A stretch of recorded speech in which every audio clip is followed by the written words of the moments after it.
Good morning. आप हैं Shyamlal Chaudhary YouTube channel पर। आज की न्यूज़पेपर की वो हेडलाइन जो एमपीपीएससी में जगह बना सकती है। मध्य प्रदेश सरकार ने कोरोना से मरने वालों के लिए 1 लाख रुपए देने की घोषणा की है। हम आपको बताते चलें, इससे पहले सरकारी कर्मचारी को कोरोना से मरने पर उनके परिवार को 5 लाख रुपए व सदस्य को अनुकंपा नौकरी देने की घोषणा भी की है। 41 साल की सेवा के बाद नौसेना आईएनएस राजपूत को सेवा से हटाया जाएगा।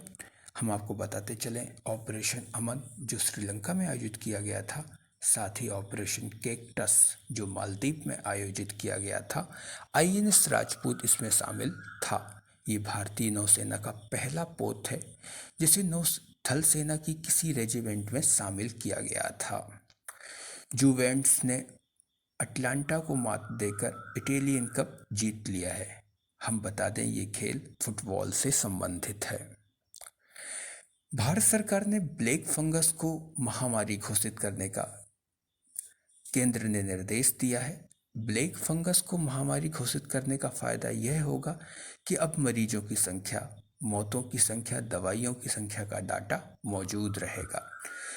महामारी रोग अधिनियम 1897 के तहत इसको महामारी घोषित किया जाएगा।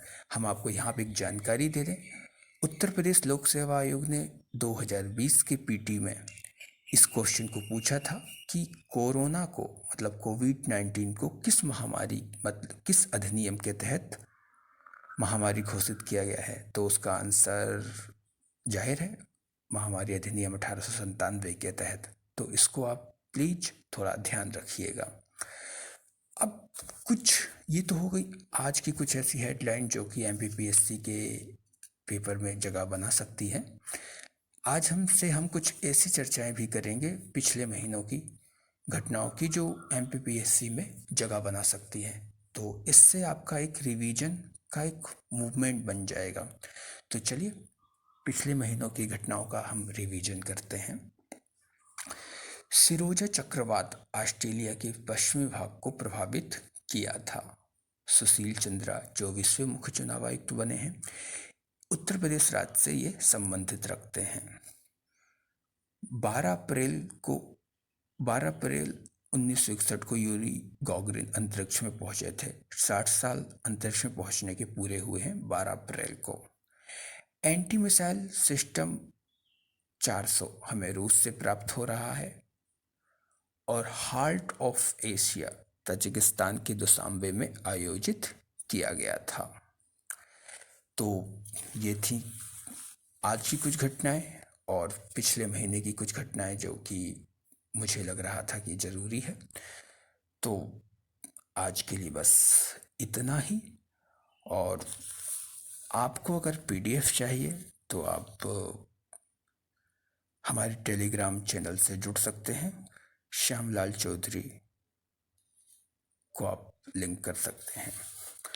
तो अब मैं आपको बता दूं, कल जो मैंने आपसे सवाल पूछा था कि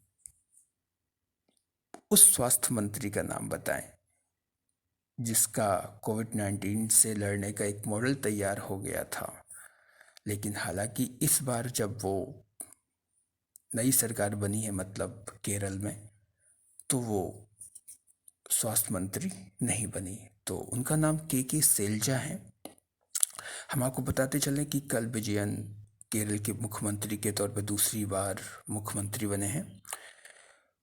कोरोना संकट के प्रॉब्लम शूटर के तौर पर वो पूरे विश्व में दिखी थी के शैलजा, और इस बार वो 60,000 वोटों से चुनाव जीती हैं। और विधानसभा में 60,000 वोटों से चुनाव जीतना बड़ी बात होती है। निपाह वायरस से निपटने के उनके तरीके पे मलयालम में वायरस नाम की एक फिल्म भी बनी है। तो ये था कल के सवाल की कुछ छोटी सी चर्चा।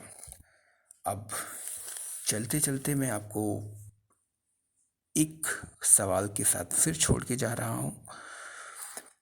पहला केंद्र शासित प्रदेश कौन सा है?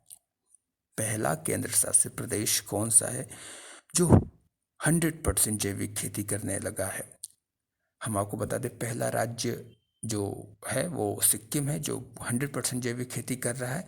तो इसी तरीके का आप बताइए कि वो पहला केंद्र शासित प्रदेश कौन सा है जो 100% जैविक खेती कर रहा है। तो आज के लिए इतना ही, फिर कल मिलता हूँ मैं आपसे। इजाज़त दें आप मुझे।